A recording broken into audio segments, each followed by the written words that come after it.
안녕하세요. 책 한민국입니다. 오늘 소개할 책의 제목은 최고의 상태입니다. 지은이는 스즈키 유, 출판사는 해냄 출판사입니다. 16,800원, 311쪽, 초판 일쇄는 2022년 4월 20일입니다. 지은이 스즈키 유는 일본의 사이언스 라이터입니다. 1976년에 태어나 게이오 기주쿠 대학교 SFC를 졸업한 후 출판사에서 편집자로 근무했다. 16세 무렵부터 매년 5,000편에 달하는 과학 논문을 독파하며 쌓은 지식을 바탕으로 현재는 헬스케어, 생산성 향상을 테마로 한 저술 활동에 집중하고 있다. 걱정하는 일의 97%는 일어나지 않는다는 말을 들어본 적이 있는가? 우리가 안고 있는 고민이나 걱정의 대부분이 기후에 지나지 않는다는 것은 데이터로도 확인된 사실이다. 실제로 걱정의 97%는 일어나지 않는데도 현대인의 고통이 사라지지 않는 이유는 무엇일까? 애초에 괴로움이란 무엇일까? 최고의 상태란 우리 안에 내재된 판단력, 공감력, 호기심 같은 능력을 충분히 발휘할 수 있게 된 상태를 의미한다. 우리의 눈을 흐리게 만드는 불안과 생각이 사라지면 그 결과 의사결정력과 타인에 대한 관용이 높아진다. 부정적인 사람은 마음이 안정되고 긍정적인 사람은 더욱 행복해지며 판단력이 높아지는 상태가 바로 최고의 상태이다. 인생은 고다. 불교를 창시한 고타마 시타르타는 2500년 전에 이렇게 단언했다. 고타마 시타르타는 삶이 괴로운 것은 인간의 기본 설정이라 했다고 할 수 있다. 이 사고방식은 과학적인 연구로도 증명되기 시작했다. 부정성 편향이란 말을 들어본 적이 있을지 모르겠다. 인간은 긍정적인 정보보다 부정적인 정보의 영향을 받기 쉽고 부정적인 요소일수록 더 기억에 남는다는 심리를 표현한 용어이다. 우리의 뇌는 감정과 관련하여 다음 두 가지 시스템을 갖추고 있다. 1. 싫은 일은 오랫동안 기억에 남는다. 2. 좋은 일은 빨리 잊어버린다. 인체의 괴로움이 표준으로 갖춰진 이유는 인류가 생존하기에 유리하기 때문이다. 위협으로 가득 찬 환경에서 살아남기 위해서는 가능한 한 겁쟁이가 되는 것이 가장 적절한 해결 방법이다. 원시 환경에서는 부정적인 정보에 민감하게 반응하여 그 기억을 오래 보존한 사람일수록 적응을 잘한다고 할 수 있었다. 최근에 MRI 연구가 발전하며 부정적인 일에 활성화되는 뇌 부위가 인간과 동물 모두 똑같다는 것을 알게 되었다. 하지만 동물과 인간에게는 한 가지 중요한 차이가 있다. 그것은 포유류는 괴로움을 복잡하게 만들지 않는다는 점이다. 인간이라면 몇 년은 계속해서 괴로워할 비극이 일어나더라도 불안으로 잠들지 못하는 역경이 덮쳐와도 동물은 짧은 시간 동안만 부정적인 감정을 드러낼 뿐 바로 이전 상태로 되돌아간다. 야생의 동물이 만성적인 불안과 우울로 고생하는 케이스는 물론 정신질환이 관찰된 경우도 없다. 결론부터 말하자면 부정적인 감정을 느끼는 모든 상황은 자신의 니즈가 충족되지 않은 상태라고 정리할 수 있다. 그런데 인류만이 괴로움을 악화시키는 이유는 어디에 있을까? 흔히 깨달음을 얻은 인간이라면 어떤 일에도 마음이 흔들리지 않을 거라고 생각한다. 하지만 그들 역시 실제로는 희로애락이라는 감정을 가진다는 점에서 보통 사람과 다르지 않다. 정말로 중요한 차이는 다른 곳에 있다. 석가는 이렇게 답했다. 일반인과 불교도의 차이는 두 번째 화살의 여부에 있다. 여러 가지 괴로움은 무작위로 발생하며 아무리 뛰어난 지성을 갖추고 있다고 해도 예측할 수 없다. 이것이 첫 번째 화살이다. 모든 생물은 생존에 동반되는 근본적인 고난에서 도망칠 수 없기 때문에 최초의 괴로움만큼은 받아들일 수밖에 없다. 그런데 여기에서 많은 사람은 두 번째 화살을 쏜다. 만약 자신이 반신불수가 되어 의식은 또렷한데 평생 누운 상태로 도움을 받을 수밖에 없다고 생각해보자. 이 경우 첫 번째 화살은 당연히 반신불수에 따른 고통 그 자체이다. 그런 상태가 되면 인간은 이어서 이런 생각을 한다. 왜 나에게만 이런 일이 일어났을까? 몸을 움직일 수 없게 되면 가족은 어떡하지? 사람들에게 평생 도움을 받으려니 면목이 없어. 이제 인생은 끝났어. 이것이 두 번째 화살이다. 반신불수라는 최초의 화살에 반응하여 뇌가 다양한 생각을 만들어내고 거기에 부수적으로 나타난 새로운 분노, 불안, 슬픔이 차례차례 찾아와 결국 괴로움이 더욱 깊어진다. 최초의 고통은 피할 수 없지만 거기서 스스로 자신에게 두 번째 화살을 쏘지 않는다면 괴로움이 괴로움을 부르는 악순환에 빠지지 않을 수 있다. 인간 이외의 동물은 과거와 미래를 깊이 생각하지 않고 거의 눈앞의 세계만을 보며 살아간다. 그렇기 때문에 동물은 과거의 실패나 미래의 불안으로 고민하지 않고 평상심을 유지할 수 있다. 인간이 괴로움을 악화시키는 것은 우리가 눈앞의 세계만을 살지 못하기 때문이다. 과거와 미래를 상상하는 능력 덕분에 인류는 세상을 압도할 힘을 갖게 되었지만 동시에 고뇌의 불씨에 기름을 붓는 원흉이 되기도 했다. 자기를 괴로움의 원인으로 보는 발상은 고대부터 존재했다. 힌두교 경전 바가바드 기타에서 크리슈나 신은 자기야말로 자신의 적이라고 말했고 노자는 무위자연이라는 말로 자의식에 따른 자귀를 비판했다. 고대 그리스의 스토아 학파 철학자들도 자신을 이성으로 제어하라고 입을 모아 말했다.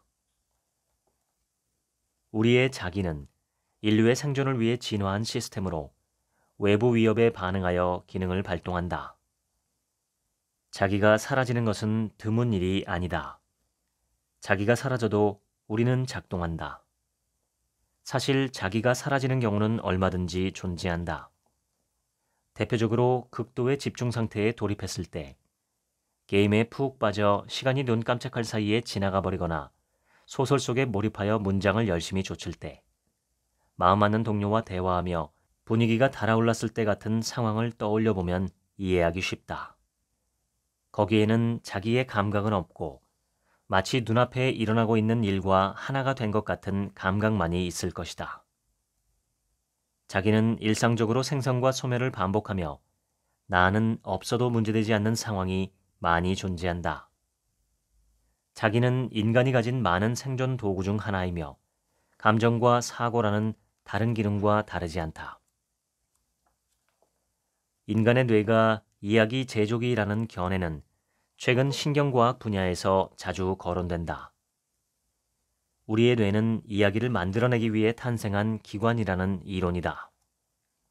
이 이론에 의하면 우리는 다음과 같은 단계를 거쳐 현실을 체험한다. 1. 주위 상황이 어떻게 전개될 것인지에 대해 사전에 뇌가 이야기를 만든다. 2. 감각기관이 받아들인 영상과 소리 정보를 뇌가 만든 이야기와 비교한다. 3. 뇌가 만든 이야기와 다른 부분만 수정해 현실을 만든다. 테니스를 예로 들어보면 상대가 서브를 넣기 위해 공을 위로 던져 올린 순간부터 뇌는 차례차례 이야기를 만들기 시작한다. 과거에 상대가 넣은 서브와 같은 속도의 공이 온다. 공의 상승 속도가 평소보다 빠르기 때문에 상대는 실수를 한다. 손목이 오른쪽을 향했으므로 공은 코트의 오른쪽 구석에 닿을 것이다. 이런 이야기를 바탕으로 뇌는 사전에 현실을 시뮬레이션하고 그 예측에 따라 선수는 실제 공보다 빠르게 신체를 움직일 수 있다. 그 능력이 없다면 날아오는 공을 받아낼 수 없다. 인간의 뇌가 이야기 제조기가 된 것은 일상생활에 사용하는 자원을 절약하기 위해서이다.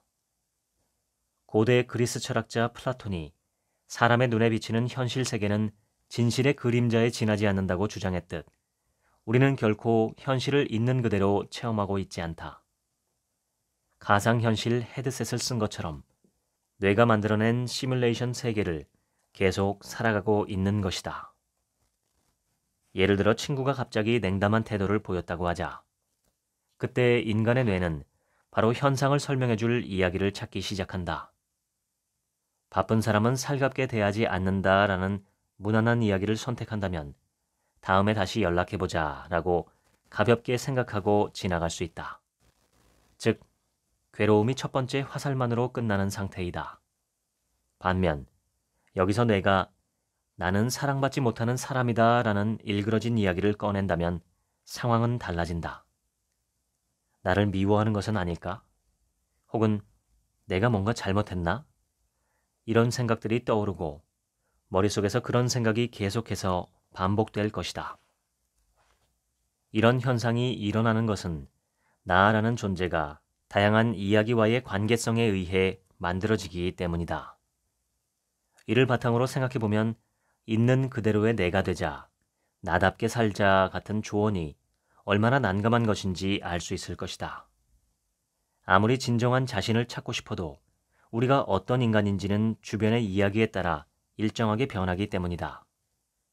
도넛에 구멍을 먹을 수 없듯 있는 그대로의 자신을 찾는 것 또한 불가능한 일이다.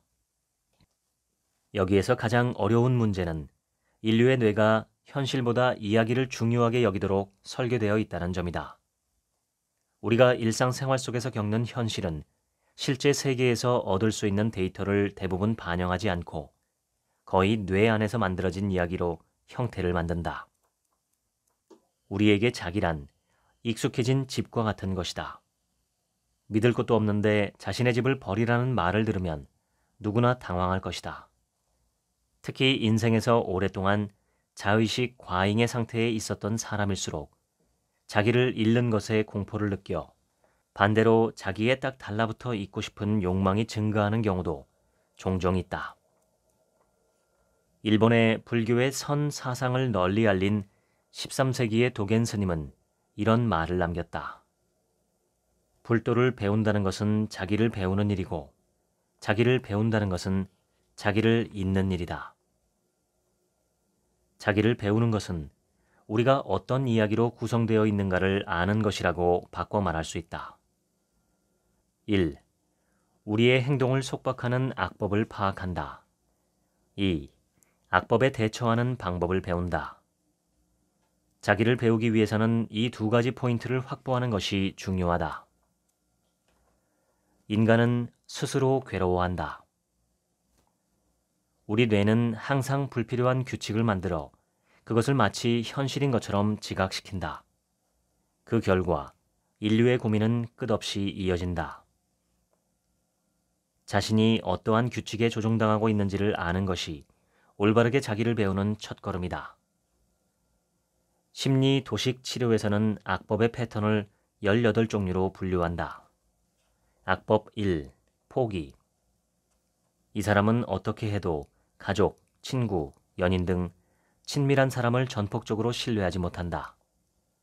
자신은 언제라도 버림받을 것이라는 마음이 강한 사람도 많기 때문에 인간관계가 만들어내는 불안을 견디지 못하고 커뮤니케이션을 피하거나 스스로 상대와의 사이를 깨뜨리는 일도 드물지 않다.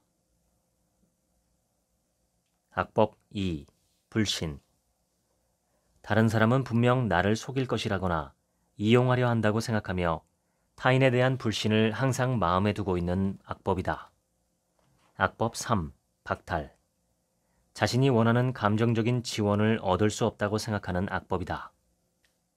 항상 무언가가 부족하다고 생각하지만 막상 무엇이 부족한지는 모른다. 가장 일반적인 악법의 하나로 어린 시절의 양육자로부터 만족스러운 돌봄을 받지 못한 사람에게서 많이 보인다. 악법 4. 결함. 나에겐 무언가 근본적인 문제가 있다.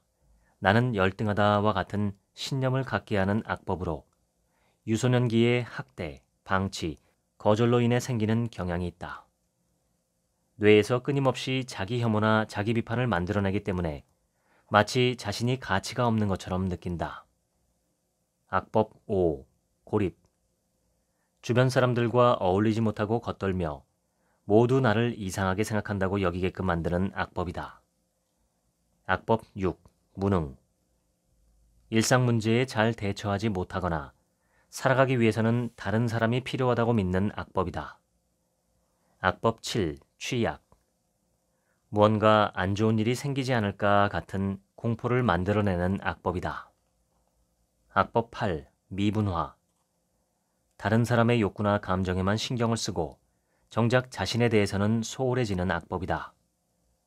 이 악법을 가진 사람은 다른 사람이 침울해지면 자신도 침울해지고 상대가 기뻐하면 자신도 기쁘고 상대의 실패에도 자신이 실패한 것 같은 감정을 느낀다. 악법 9. 실패. 주변 사람들에 비해 실패한 삶을 살고 있다고 느끼게 하거나 자신의 능력에 자신감을 전혀 가질 수 없게 만드는 악법이다. 악법 10. 거만함. 자신이 다른 사람보다 우수하기 때문에 특별한 권리를 얻을 자격이 있다고 느낀다. 악법 11. 방종. 새로운 아이디어나 계획에 심취했다가도 시작하기만 하면 흥미를 잃어버리거나 집중력을 유지하기가 어렵고 금방 다른 일에 의식을 돌려버리는 사람에게 많은 것이 방종이라는 악법이다. 악법 12. 복종. 자신의 의견을 말하는 것이 서투르고 분노나 슬픔을 느껴도 겉으로 드러내지 않는 경향이 강한 사람은 복종의 악법에 좌우되고 있을지도 모른다. 악법 13. 희생. 부탁을 받으면 거절하지 못하거나 괴로워하는 사람을 보는 걸 힘들어한다. 또한 다른 사람보다 자신을 우선하는 것은 이기적이라고 생각한다. 악법 14. 인정. 다른 사람으로부터 주목받는 것을 과도하게 중요하게 여기는 악법이다. 악법 15. 비관. 인생의 부정적인 측면에만 주목하고 긍정적인 측면을 무시하는 악법이다. 악법 16. 억제. 감정 표현을 부끄러워하거나 분노가 폭발하면 자신을 제어할 수 있을지 걱정에 사로잡혀 행동과 감정을 억누르게 되는 유형이다. 악법 17. 완벽. 비판을 피하기 위해 높은 기준을 설정하고 그것을 만족시키기 위해 노력해야만 한다는 강박을 만드는 악법이다. 악법 18. 징벌. 잘못을 저지른 사람은 엄격하게 벌해야만 한다는 신념을 만들어내는 악법이다. 어떤 악법이 자신에게 영향을 주는지는 유소년기의 환경과 현재까지 겪었던 경험으로 결정된다. 그 경험의 많은 부분은 운에 좌우되고 우리 의사로는 통제할 수 없다. 우리가 할 수 있는 일은 자신의 사고와 감정이 어느 악법에 좌우되고 있는지를 확실하게 살펴보고 조심해서 대처하는 것뿐이다. 애초에 악법이란 태어나서 자란 환경과 경험에서 심어진 것으로 자신의 힘으로는 어떻게 할 수 없는 존재이다. 아무런 책임도 없는 것에 휘둘리는 것만큼 어리석은 일은 없다. 앞으로 무언가 부정적인 감정이 덮쳐오거나 주위를 불행하게 하는 행동을 했을 때는 지금 악법에 따라 움직이고 있지는 않은가? 악법을 따르는 이외의 반응은 할 수 없을까? 라고 자문해보자. 그런 생각을 반복하다 보면 조금씩 자기를 배우게 될 것이다. 아마존의 원주민이 세계에서 찾아보기 힘든 행복을 누리고 있는 이유에 대해 데니얼 에버렛은 경험의 즉시성을 핵심으로 보고 있다. 이것은 자신의 경험에서 벗어난 사실을 중요하게 여기지 않는 사고방식을 의미한다.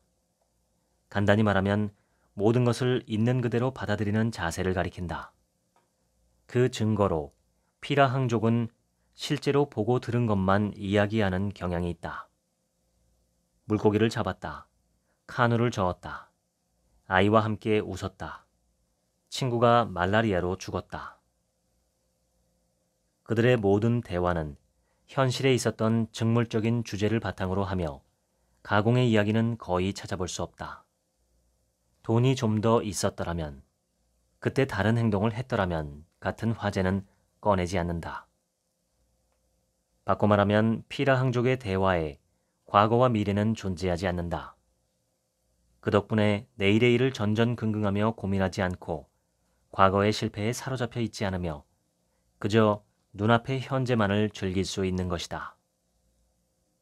피라 항족이 선진국의 사람들과 다른 점은 그들이 근거가 부족한 일을 말하지 않으려는 문화를 가진 점이다. 예를 들어 사냥을 하다가 맹수에게 공격을 받으면 어떻게 하지? 사냥감을 찾지 못하면 굶어 죽지 않을까? 와 같은 의구심이 머릿속에 떠올랐다고 해도 그들은 거기에서 다른 사고로 발전시키거나 불안을 키우는 일은 하지 않는다. 사냥을 하다가 크게 다치는 사고가 일어났더라도 왜 그런 일을 당했는지 한탄하지도 않고 통증으로 인해 죽는 건 아닐지 두려워하지도 않는다. 그들이 상처를 입었을 때 하는 일은 나는 지금 상처의 통증을 느끼고 있다는 사실을 받아들이고 다음으로는 가능한 한 치료를 하는 일뿐이다. 아무리 자신의 운명을 한탄해 본들 문제 해결에는 도움이 되지 않기 때문에 현실의 통증에는 깔끔하게 항복한 후에 해야 할 일만을 하는 것이다. 그렇기 때문에 피라 항족은 자신들을 똑바른 백성이라고 부르며 외부에서 온 사람을 비뚤어진 머리라고 부른다. 우리가 해결해야 할 문제는 다음과 같다. 1. 인간은 이야기의 자동 발생을 확실하게 멈출 수 없다. 2. 인간은 이야기에 따라 행동하는 자신을 인식할 수 없다.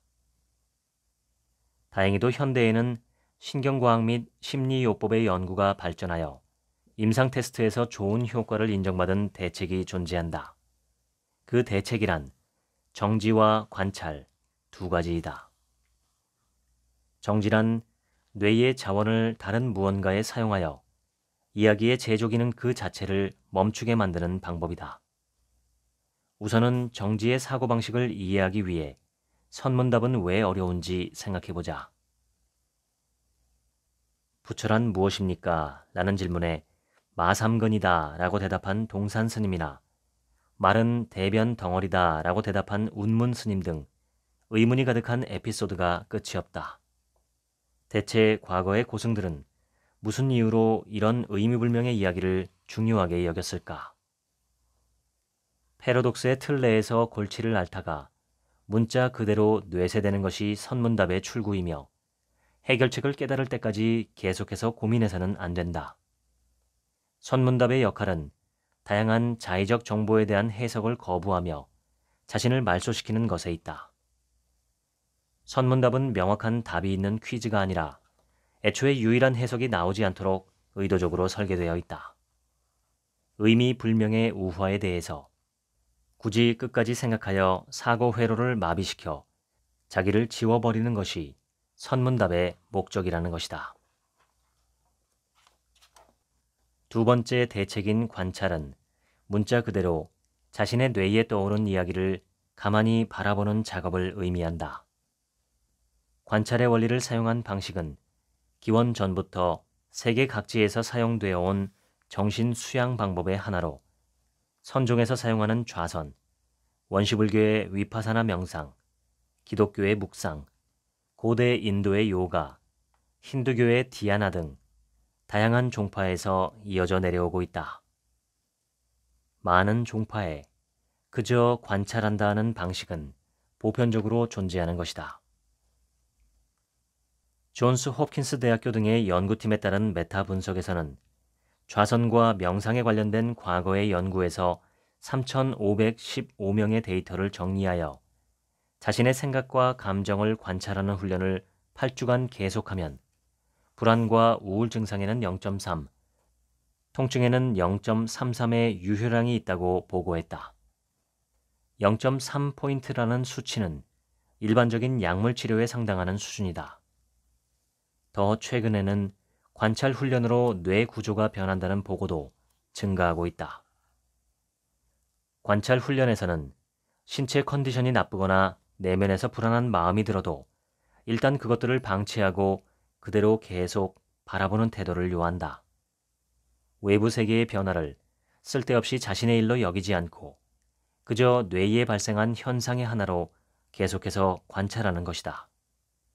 그러면 머지않아 중요한 변화가 일어난다. 사용하지 않는 근육이 조금씩 약해지는 것과 마찬가지로 신경 경로가 줄어들어 몸과 마음의 변화를 쓸데없이 자신의 문제로 받아들이지 않게 된다. 우리가 자기에게 사로잡히는 것은 뇌가 외부 세계의 위협에 과잉 반응을 보일 때였다. 하지만 관찰을 계속한 사람의 뇌는 위협에 반응이 어려워지고 그 결과 자신을 향해 쏘는 두 번째 화살의 횟수도 줄어들었다. 즉, 관찰 훈련에 의해 뇌가 만들어내는 이야기를 이것은 현실이 아니다라고 인식할 수 있게 된 것이다. 정지의 힘으로 이야기의 강도를 최대한 떨어뜨리고 관찰의 힘으로 이야기를 현실에서 분리한다. 이 두 가지가 무아를 달성하기 위한 마지막 기술이다. 관찰을 실천하는 가장 간단한 방법은 일상생활 속의 일부를 도입하는 것이다. 식사, 설거지, 청소 등 무엇을 선택해도 상관없다. 눈앞에 일어나고 있는 것에 의식을 집중하면 그것이 관찰이 된다. 무아의 경지에 다다른 인간은 무엇일까? 어떤 기분을 느끼고 어떤 행동을 할까? 이 질문에 대해서는 과거에 많은 현인이 경험담을 남겼다. 불전 번역가 오타케 스스무는 무아에 관련된 가장 오래된 증언으로 오세기 선승 보리달마가 남긴 말을 언급했다. 방황할 때에는 마음이 경치에 둘러싸여 있다. 자신을 깨달아 알게 된 후에는 마음이 경치를 품는다. 또 일본 원각사파의 관장을 맡았던 메이지의 선승 아사히나 소겐의 증언은 다음과 같다. 산도, 강도, 풀도, 나무도 모든 사람도 자신과 일체라는 것. 게다가 그것이 자기의 위에서 펄떡펄떡 살아 움직이며 보고 듣고 말하고 움직인다. 해석하기 어려운 표현이지만 모두 무아에 이른 후에는 자신과 세계를 가로막는 경계가 사라지고 정신이 확대된 감각과 강한 행복감을 느낀다고 말하고 있다. 서구권에도 마찬가지 증언이 많이 남아있다. 영국의 사상가 앨런 와츠는 LSD라는 환각제를 복용한 후에 자기의 소실과 상당한 행복감을 느끼고 모든 차이가 사라진 것 같다고 보고했다. 비슷한 증언은 그 외에도 무수하게 많지만 자기가 사라진 후에 독특한 일체감과 안정감이 생기고 인생의 고민이 사라져 강한 행복감을 얻었다는 내용이 가장 흔한 패턴이었다. 무아에 이른 인간의 뇌는 애초에 자기가 없기 때문에 세계를 자기와 그 이외로 나누지 않는다. 그렇게 자신과 타인의 구별이 사라져 하나가 된 것 같은 감각을 느끼고 거기에 커다란 안정감과 휴머니즘이 싹튼다. 그런 의미에서 무아란 자기의 관할 영역이 무한하게 확대되어 세계를 집어삼킨 상태라고도 표현할 수 있다. 마지막으로 무아에 도달한 사람이 가지는 세계관의 변화를 정리해 보았다. 포인트는 세 가지이다. 첫 번째로 무아는 우리를 영원한 초심자로 바꾼다. 자기가 진정된 후에는 뇌 안에 나타나는 사고와 감정에서 거리를 둘 수 있게 되기 때문에 예측과 확신에 쉽게 휩쓸리지 않을 뿐만 아니라 누군가의 배신에 실망하거나 실패의 좌절감에 큰 타격을 입지도 않는다. 그뿐만 아니라 지식과 경험의 속박에 사로잡히지 않기 때문에 익숙한 사물에도 호기심과 놀라움을 느낄 수 있게 되고 사물을 신선한 눈으로 바라보는 시점을 갖추게 된다. 과거의 경험과 타인의 의견을 충분히 음미한 뒤에 그것이 올바르다면 순순히 채택하고 틀렸다면 다른 길을 찾는 유연한 태도를 익히게 된다. 두 번째로 무아는 변화에 대해 무한한 수용력을 만들어낸다. 무아에 도달하는 과정에서 키워진 항복 기술이 세상의 불확실성, 복잡성, 모호함을 마음으로 받아들여 눈앞의 변화는 정말로 피해야 할 것인지를 숙고하는 여유를 갖게 해주기 때문이다. 세 번째로 무아는 우리에게 압도적인 자유를 선사한다. 무아에 도달한 사람은 불쾌한 사고와 감정에서 일단 거리를 두기 때문에 충동적인 반응이 정당한 것인가를 확인할 시간이 생긴다. 거기에 더해 외부의 컨트롤에 휘말리거나 행동의 선택지를 스스로 좁히는 일도 없다. 즉, 진정한 자유는 자신과 자기의 사이에서 생겨나는 것이다. 지금까지 최고의 상태 읽어드렸습니다. 지금부터는 제 얘기입니다. 흔히 무아의 상태라고 하면 무언가에 몰입해서 자기 감각이 사라지는 현상이죠. 그럴 때 우리는 시간이 빠르게 지나가고 잡념이 사라지며 플로우라는 용어처럼 어떤 흐름에 올라탄 것 같은 느낌을 받습니다. 저도 영상 녹음을 할 때 종종 그런 느낌을 받습니다. 잘못 읽은 부분이 많으면 그만큼 편집 시간이 늘어나기 때문에 가능하면 실수를 하지 않기 위해 정신을 집중하는데, 그러다가 어느 순간이 되면 평소 머릿속에서 중구난방이던 온갖 잡념들이 사라지고 지금이라는 시간 속에 책의 활자와 저의 목소리만 남습니다. 그때의 평온하고 정돈된 머릿속의 느낌이 참 좋고 시간도 훨씬 더 빨리 지나갑니다. 제가 무엇을 하고 있다는 느낌보다는 책을 읽는 신체를 저의 의식이 한 발 떨어진 곳에서 구경하고 있는 것 같은 느낌입니다. 명상을 할 때도 비슷합니다. 처음 명상을 배울 때는 온갖 생각과 잡념, 후회와 불안과 망상이 머릿속을 어지럽혔고 한두 달 지나자 잡념은 줄기 시작했지만 매번 졸음이 쏟아져서 곤란했고, 그 시기가 지나자 졸음도 가고 제 머릿속 잡념들도 조금씩 잠잠해지며 무언가 텅 빈 상태가 나타나는 걸 느꼈습니다. 그전에는 뭔가로 꽉 차 있던 머릿속이나 마음속이 마치 컴컴한 밤하늘처럼 조금씩 텅 비어가는 느낌인데 그 느낌이 참 좋습니다. 나라는 존재가 시간 속에서 정지하고 의식이 편안하게 쉬는 느낌이라고나 할까요? 우리가 인식하는 자기라는 개념은 나의 본질적인 실체와 같은 것이 아니며 뇌의 이야기 조성에 따라 끊임없이 변화한다는 내용이 이 책에 있습니다. 따라서 이 자기라는 개념에 집착하지 않고 뇌가 만들어낸 자기를 잊을 수만 있다면 괴로워하지 않고 평정심을 지킬 수 있다는 것입니다.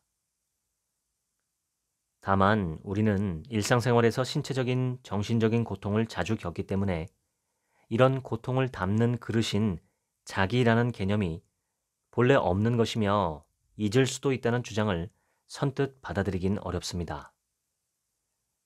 예를 들어 치과 치료를 생각해 봅니다. 저는 정기적으로 스케일링을 받을 때마다 잇몸의 통증은 참을 만하지만 드릴 소리가 소름 끼칩니다. 귀막에도 뼈를 통해 전달되는 소리는 막지 못합니다. 한 번 스케일링을 받으면 한두 시간 동안은 귓속에 삐 하는 이명 소리가 남습니다. 이러한 청각적 고통이 발생할 때 그 고통에 대해서 싫어하는 마음을 품으면 괴로움은 점점 더 커집니다.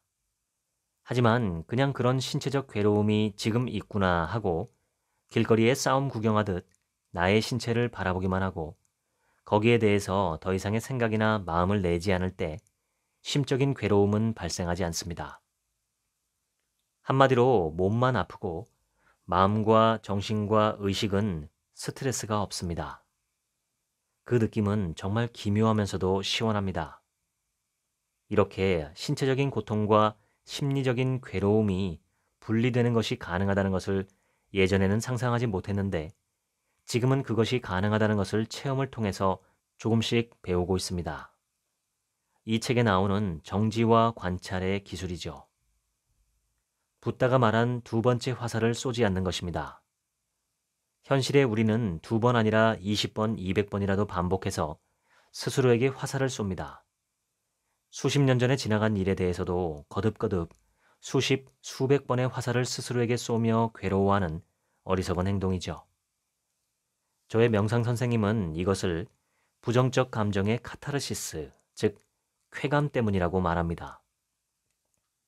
괴로운 마음, 자기연민, 울적한 기분, 울분과 두려움과 슬픔 등 온갖 부정적인 감정들은 그 나름의 쾌감이 있습니다. 여기에 중독되어서 거듭 이 감정을 느끼기를 원하기 때문에 자꾸만 스스로에게 두 번째 화살을 쏘아댄다는 것입니다. 부정적인 감정을 정당화하고 스스로의 생각이 옳다고 믿으며 온갖 외부 자극들의 피해자가 되어 괴로움이 주는 쾌감에 중독되는 것이죠. 즐거운 감정이 주는 기쁨처럼 부정적인 감정이 주는 쾌감이 있다는 사실에 저는 새삼 놀랐습니다. 실제 저의 과거를 돌아보아도 그런 듯 했으니까요. 감정은 너무나 복잡한 현상이기 때문에 쉽게 판단하기 어렵습니다. 부정적인 감정들도 나름의 쓸모가 있기 때문에 현존하고 있는 것이고 그 쓸모들을 전적으로 배척하는 건 현명하지 못합니다. 제 생각에 부정적인 감정들의 가장 중대한 의미는 우리의 생존과 건강한 삶을 지켜주는 경고등 역할입니다.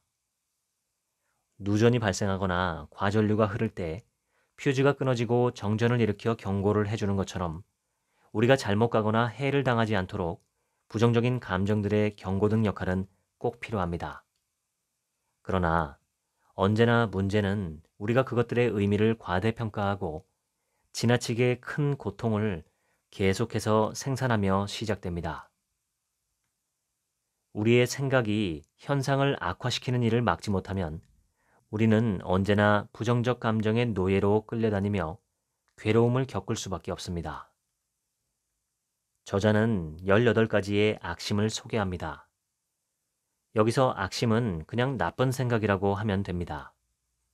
나쁜 생각에 속지 않고 끌려가지도 않고 그냥 지금 여기에 머물러 현재를 바라보면 마음은 고요해진다고 합니다.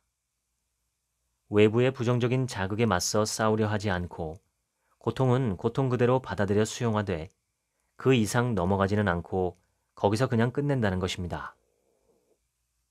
그러면 스트레스가 없는 세상이 가능해지는 것입니다. 그리고 그 세상을 맛보는 순간 원래 내게 커다란 고통을 주던 스트레스의 세상은 그저 내 머릿속에서만 존재하던 헛개비였다는 사실을 깨닫습니다. 악몽을 꾸며 죽을 것처럼 울며 괴로워하다가 문득 잠을 깨어보니 아, 개꿈이었구나 하고 잊어버릴 수 있는 것과도 유사합니다. 혹시 스트레스를 받으시거나 심적으로 고통이 있으신 분은 이 책을 꼭 읽어보시기를 바랍니다. 지금까지 책 한 민국의 하루치 생각이었습니다. 감사합니다.